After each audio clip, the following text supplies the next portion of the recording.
Okay, this is Scotty, and today I'm going to talk about carburetors, in particular CV carburetors, the stock carburetor that came on the bikes. Now, first off, I want to say that I am not a factory trained mechanic, nor am I even a real shop mechanic. On the other hand, I have just under 700,000 miles on Evo engines under my ass, and since the beginning I've done all my own work. I've used this carburetor for probably 25 years. So I've been through it since it was pretty new and guys were trying to learn how to tune it, and they came out with the Dynajet kits and all that stuff. And over the years, I've learned how to tune them. And I'm gonna show you how to do that. Now, I'm not looking for performance. There's different things you're supposed to be able to do for performance. I've tried them. I don't notice a lot of performance, not on a regular old Evo, maybe if you're all souped up or something. You know, but what I'm looking for here, what I'm going to talk about, is just tuning the carburetor and making it run well. And that means that from idle, from takeoff, it should start easily. It should just pull right away, just smoothly all the way up and all the way down with no backfiring. Okay? And what I've learned about it is the basic thing is to change as little as possible. The factory seems to know what they're doing. And I'm going to show how to do that, where to start, and then if you need more, where to go after that. In recent years, Kia in itself has come out with a kit that gives you new jets and 2 new needles, all the things you need to make what I'm talking about happen. But I'm going to show you how to do it without that stuff. I can tune this carburetor for you and give it back to you, and it will probably run really nicely for under 20 bucks. Okay? So even back in the days of these carburetors, Harley was still under EPA rule. They came running too lean. They had a tendency to cough a lot. They took a long time to warm up. They would cough a lot when you first started them up until they got warmed up. So what we're going to do is richen it up some and make it run how it would run without the EPA, how Harley probably would have set it up. I'm going to show you that in this video. I'm going to explain how a carburetor works, and I'm going to explain it in terms that even an accountant can understand. Alright, so you guys should get this. This is how they mix gas and air. Their job is to mix gas and air together, feed it to the engine. Okay, this is how it works. If you have a tunnel and you dig a water well right in the middle of it, and you take a fan and you blow air through it, as the wind goes over the top of that well, it'll suck water up out of the well and blow it forward in a mist, and that's exactly how carburetors work. Now, this is your tunnel. Right on the bottom there is your water well. The modern carburetors use a needle that goes down into the well, so to speak. It's the emulsion tube is what they call it, but it's a tube that goes down into the float bowl, which has gasoline in it, so it's actually the same as a well. Okay, they put a needle in there to slow the gas down from coming out. Now the needle gets thinner as it goes down, because as this opens up, it lets more air through, and that lets more gas through. When it comes down, it does the opposite. Okay? This is why you have a float bowl. That's controlled simply by a float that's the same as in a toilet. Gas comes in through here, goes into the float bowl, fills the bowl up, gas come in through there, and then this stops it when it's at the right level. Okay? And the right level is done when this is level. It's at the right level. This one's wrong. It's old carburetor, right? There's a bunch of old carburetors laying around here. So you have to bend this little tab in here to make this go to where it's level when you tip it like that. Okay? That's by the book. See, it ain't level. It should be the same as the bottom of the carburetor. Okay? Okay, so what happens here, you got a pilot jet goes in here, and let's just check, let's just look on the idle screw. And the gas comes actually up through the pilot, I do believe. I'm not sure exactly, I think it does. Comes up through here, and it goes through this little channel, see it? That's really a tunnel that the gas comes through, and you can see where the idle screw is, okay? And that, I don't know if you can see it, there's one little hole directly in front of the butterfly. That's what you're using when you're idling. air's coming through, it's sucking gas up out of that, taking it into the engine. As soon as you begin to open the throttle, there are 5 more little holes right in front of the butterfly, and it goes directly onto those. That's when you're pulling away, you're taking off. If that jet is too small, you will not ride smoothly away from your stop. Everything will be, it'll kick and buck a little bit, okay? And then as it opens up, it begins to add the main jet further down there. See it? So that's how the damn thing works. That's what it does. Now I'm going to talk about jetting. All right, just don't have this. These are old carburetors, obviously. Here's a main jet, goes in there. Pilot jet goes in there. Okay, you put it in with a little bitty screwdriver. Okay, that's how it works. And all a jet is a little screw with a hole through the middle of it. And they come in different sizes with different size holes that lets different amounts of gas, more or less gas, get up into each of these 3 circuits. This has these 3 circuits on it, okay? So I'm going to talk about what you want to do in order to tune one of these things. So the first thing you want to do is change the jets, and I'll show you how to do that. Okay, I'll show you where to start and where to end. Now, in the days when Harley first started using these things, which I think was 1988, nobody seemed to know how to tune it. And guys were always trying to figure different stuff out. Dynajet came out with the Dynajet kit, which we all tried, and we all took them out because they don't work well. They reduced the power and increased the gas consumption, so they weren't worth a shit, man. So we ended up taking those things out. And eventually guys began to work it out, and I pay attention and I began to learn. And so I'm going to talk about basic jetting right now, okay? The thing comes stock with a number 42 pilot jet, the small one, and that affects the performance of this carburetor more than anything else. This particular carburetor. The other ones aren't like that, but this one is. All right? And so that's real important. It comes with a 42. Now you're going to start with a 45. That's lean. It will run with that good. You're fine. And from the next size up is a 46. And after that you go to a 48. That's what they make. And the 48 is probably the biggest you're going to need for anything. That's rich, but for a lot of bikes that's the magic number. It just makes them run right. So I start off lean with the 45. And what you're going to get with this is, if when you take off, if you have to tweak the throttle like this a little bit to get going, if it doesn't want to just pull away real easy, put a bigger one of these in. Or if it backfires on decel when you're letting off, coming down to a light, put a bigger pilot in. That generally stops it. That tells you that you need a bigger pilot. The main jet comes with a 160. These go in 5 number increments.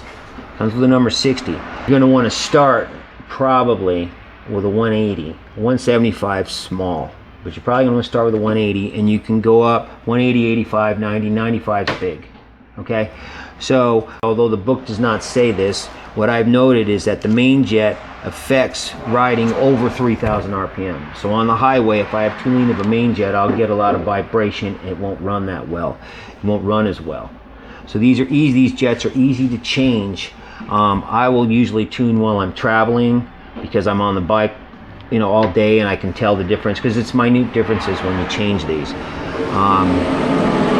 And you can pop the bowl off in a gas station. I've done it a lot of times. All you need is a short screwdriver and swap out. You don't even have to take the air filter off most of these bikes.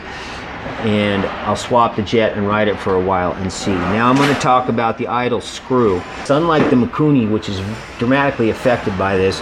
The idle screw does not seem to affect hardly anything on one of these CVs. It's down in this little tower right here. It can be changed without even taking the flow bowl off. You can see there's a screw in there. They came from the factory with a little plug in them. See it? Like this one still has. That was to keep you from messing with it. So what you do is drill a little hole in that thing and then stick something in there and pop it out, or put a screw in it and pull it out until you can see the screw like this. And they came from the factory, turned about a half a turn out. So you turn it down in all the way just till it stops. You want to be gentle because you'll mess stuff up if you tighten it up, okay? And then back it out 2.5, 3 turns and you're good. That'll make your idle work okay. So that's about all you want to do for the jet tuning, all right? I'm going to talk about the needle in a minute because the needle can be changed. Okay, there are different ideas on these things about how to tune them for performance, drilling out the slide. I'll get to that in a minute. Putting in a weaker spring. I've tried all that stuff. It does not seem to make much of a difference. Now in my world, all I'm looking to do here is make it a good road carburetor that works well. All right, so that's what we're after here. If you can just change jets and put it back together and it runs good, leave it. Just leave it the fuck alone. But if not, I'm going to show you the other modification that you want to do, and we're going to get into the top of this thing. Let me take it apart. This one here has the throttle body on it. You can see it's in the way of the cap coming off, or it has this throttle, whatever you call that. Okay, so you got to loosen this one up on the side, move it out of the way, and what you're going to find underneath it is this spring is going to come out. And then you can just push this slide up and out. See it? Okay. Remember me saying that the needle being thinner at the bottom lets more gas in as the slide comes up. All right, that is the next thing that you'll go to change. First you got this piece comes out, then you got this needle. All right, now on a lot of the carburetors, there's a C-clip up here on the top, right here, and this thing, and that can be moved to raise or lower this needle, because obviously if you raise it up, it's going to let more gas by it. Well, these are shaped like a nail, and they do that so that you can't mess with it for EPA purposes. So what you'll want to do next, if the bikes still don't run good, is put a shim on this. Now Kean makes a kit for this now, and it will come with everything you need. New jets and 2 different needles is what it offers. Okay, and I'll get to that. But and it comes with shims. They call them shims, and what it really is a little teeny washer that you just drop onto this, and it slips down onto here, and obviously that will lift it up a little. And so you can try first, if it still don't run good with your jets and you want to do some more to it, you can put a shim on this. Now that shim that comes in the kit is really the same as a number 4 brass washer from the hardware store. So you can get that for about 2 cents and drop it on there and lift your needle. Okay, the other thing that the needles do differently is they come in different thicknesses, or they get pointier faster. They make them with different, they're not all the same. And some will let more gas by than others. Kean's kit gives you 2 new needles, and it gives you different jets, and that's all it gives you.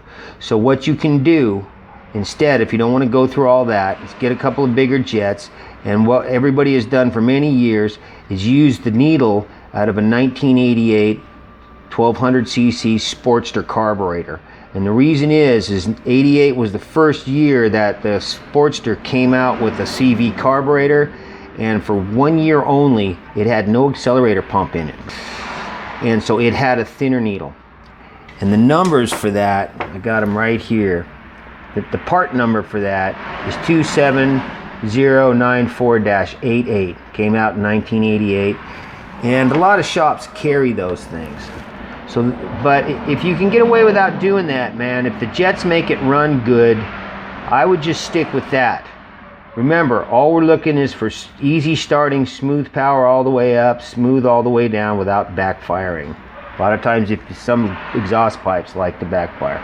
So I don't have any shims here, but if you had them, you would stick it on there, and you would... They say this thing rips and tears and gets holes in it. When it does, it's shot. You can put another one of these rubber pieces on, but actually I've never had that happen. So you put a little shim on that to bring it up, and that will lift this up just a little bit, and it will let more gas by the needle. Okay, now the Dynajet kits came with a different emulsion tube. Now an emulsion tube, this is an emulsion tube. I'll show it to you guys just to show it to you. Okay, remember, this is your well.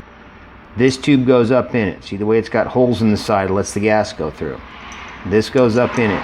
Some of the kits would come with a different emulsion tube. Don't do it, man. Use the stock one, okay? And just use a different jet in it.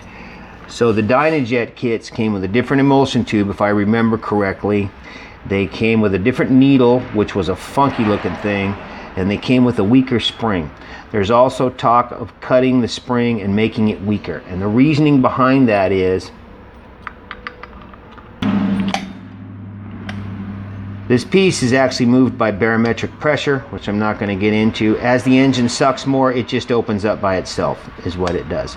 So by putting in the weaker spring, and the other thing they would do is give you a drill bit to drill this hole in the bottom larger. This one looks to me like it's been drilled out. Okay, so that the slide would move faster. That's supposed to give you better performance. I've done it. I don't think it made a lot of difference. My experience has been with these things is to leave them the way the factory built them as much as possible. They work best that way. So I don't drill that hole. I use the Sportster needle. That's what most of us do. I stick with the stock spring. If you change the spring and drill the hole, you're supposed to get a little faster throttle response, but I haven't noticed much difference.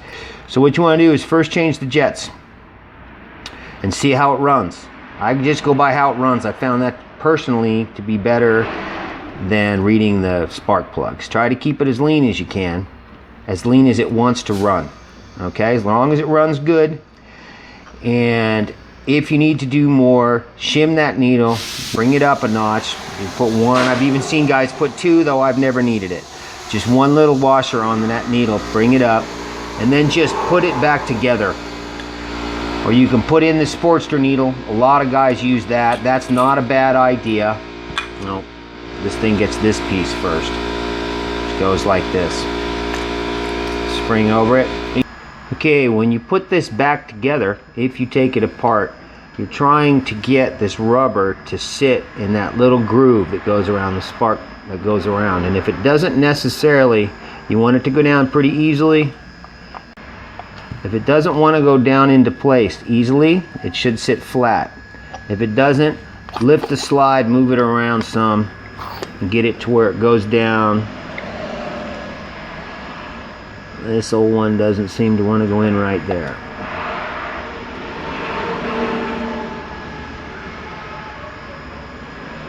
Okay, see, now it does. You want it to just go down nice and easy. You want to make sure it's in that groove. You can push this around, you can move that. Just play with it until you get it back on there. This is one of them things that you do rather gently.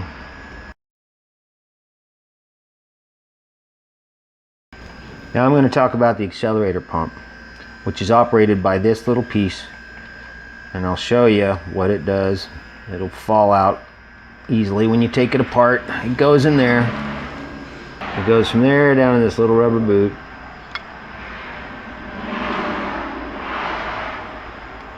Come on, go in the hole, buddy. Okay. What the accelerator pump does is what they have learned is that when you first hit the throttle and all this stuff opens up, that the engine is all of a sudden wanting more gas, and it'll usually fall on its face. It'll like bog down before it goes. So they put in an accelerator pump, which is really a squirt gun, and this one's not working because it's not hooked up. But if you open up your air filter and you look down and you twist the throttle and you turn this, you'll see a stream of gas shoot out of this into there, just raw gas, right? That's what they do. I don't build the damn things. That's how they made them. That is operated by when you turn this, it pushes that little metal bar I just put in there. When you turn the throttle, it pushes that little metal bar down. Into here, there's a rubber diaphragm in here. And so when you open up the front of your carburetor and look down it and you hit the throttle, you need to be seeing a stream of gas coming out of here. If you don't, something's wrong with your accelerator pump. Take these 3 screws out, which I'm not going to do. You'll find a little round diaphragm rubber thing in there. Get a new one. They get holes in them. They wear out. I've had it happen. Put a new one in there and put it back together, and it should start squirting again.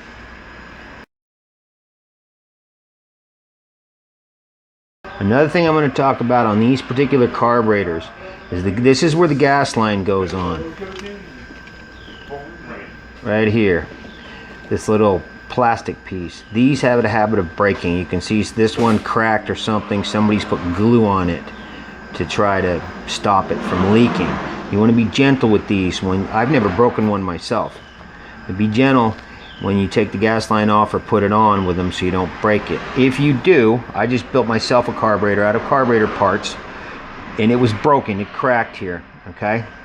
What you do is you stick this thing in a vise and you twist it and you'll break it off, and underneath it you'll find a little metal piece in here, and you grab that with the vise and you twist and you pull. This thing's just pressed in here and you pull it on out, okay? And you can get these, they have them here at this shop, these brass ones, and it just presses in there.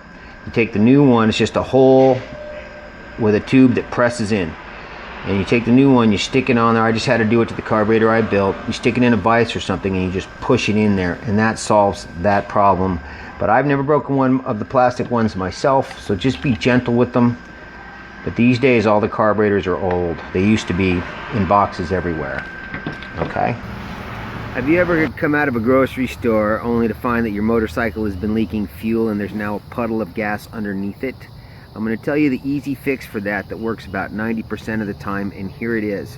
What you do is you turn your gas off, and then you ride the motorcycle until it begins to run out of gas and starts to sputter, and then you turn the gas back on your tank, on your petcock, and that about 90% of the time that will fix it for good. And I'm going to show you the reason for that and what causes that in this video. Okay, gasoline comes in from your gas line, just runs down to your tank through here and goes into the float bowl, and I'm going to show you where it goes in. Let's turn this upside down because this carburetor happens to be apart. This one has the pin out. When it's the other way, when it's right side up, of course I have it upside down. When the bowl fills, the float goes this way and stops the gas from coming in. Okay, now this float happens to be out, which is convenient, and what it does is it pushes this little pin here, which goes up and down. See it? Okay. I don't really like this. Now let's take a look here. You're gonna like this trick, guys. Okay. Gas comes in through here, goes through there, comes out this hole to fill up the float bowl. What stops it is this little pointed thing here, and that goes up, and it just covers the hole in there. See? Covers the hole. And just like in a toilet, this bowl is supposed to have so much gas in it. But if something happens and that thing doesn't stop the gas from coming in, it'll fill it up. It'll keep filling it up, and it's got to overflow. This little tube right here, which comes out the bottom of the carburetor right here. Usually there's a tube on it. My other one over there has got a tube on it, right? Okay. Now most of the time, what happened is a little piece of dirt, you get dirt in your gas, and this thing's going up and down with the float bowls, moving it up and down, okay? And when it's up, it stops the gas from coming in. But what happens is a little speck of dirt gets caught in it and holds it open. And then the red gas just keeps running around it. It won't close and you'll have the pool of gas under your bike. So what you do is you turn your gas off on your gas tank if you can. If you have one of those later model vacuum jobs, you may have to disconnect the vacuum line on it to turn it off. And then you just ride the bike till it runs out of gas. The float will go all the way down. This will open all the way up. When the bike starts to sputter, you turn the gas back on. The gas rushes through, washes that little piece of dirt out of there, and then closes it up. And then it'll close and it'll stop the gas from coming in. I'm going to get into the choke for the last thing we got going on here because, well, that'll cover pretty much everything about these carburetors. Okay? If your choke doesn't like to stay out, if it slides back in, here's the fix. Okay? As long as your cable's not completely worn out. Alright. See this little, can you get it? This little black thing here? You turn it in all the way. Turn it in. Well, just keep turning it in until it will stay out. Now the choke will stay out, see? Okay, when you hook these back on here, it goes on, and then it screws tight with this screw here. Don't hit that with a wrench. This damn thing's plastic. I broke one. They fucking break. They break, man. And then you're putting a choke cable and then your cable leaks. It's supposed to be airtight, okay? So what I do with them is this nut, I just put them in and then do them finger tight. If you're gonna use a wrench, don't tighten it much. And as you can see now, the choke will stay out when you pull it out, okay? Once the cable's really worn out, then it won't do it anymore. You'd have to get a new cable. And that about covers the whole thing. That's about everything that I know about these CV carburetors. And hope it all works for you guys. Mike's gonna be our cameraman today, because after all, we are at his shop, which is Mountain Cycle Works in Asheville, which of course I really like. So we're gonna let him shoot. There you go. Okay, this is my own bike, and I just put a carburetor together for it out of all those ones we were looking at, like 4 different carburetors. I took the best body. I took a slide that did not have the hole drilled in it. I wanted all to be as stock as possible. I started with the basic jets, the 45 pilot jet and a 180 main, and it liked to cough a lot when it was cold before it warmed up, so I put a 46, the next size up in it, and I left it in, and that's made it perfect.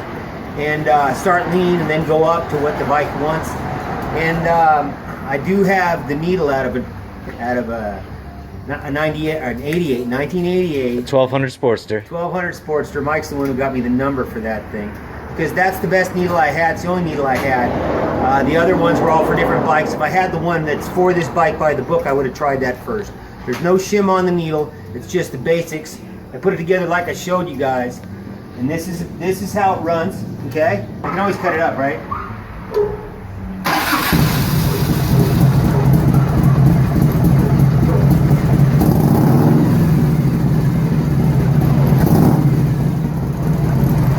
Okay, now this is just, obviously I can't show you how it goes on the road, but you can see the carburetor just works nicely. This is just a 1991 Evolution engine. It's got an Andrews EV27 cam in it. It came with that. It's got that single fire ignition in it right there, and it's got this Super Trap exhaust pipe, which I like because it's pretty quiet and I do a lot of touring, and that's all, that and an air filter. So it's just your basics, getting the carburetor to work real nice. Again, I've included a donate button down in the drop box for everybody who wants to help me keep this channel going. You are the thing actually keeping it alive these days. I'm almost surviving off the donation money, and it makes this a much better job. And I'll be heading into Mexico, so we'll be following that, see what happens down there. That place is always an adventure. I want to go down there for the winter. So I've also included a subscribe button right here, just in case anybody wants to use it. And so there it is. And so I want to say thank you guys again. All right.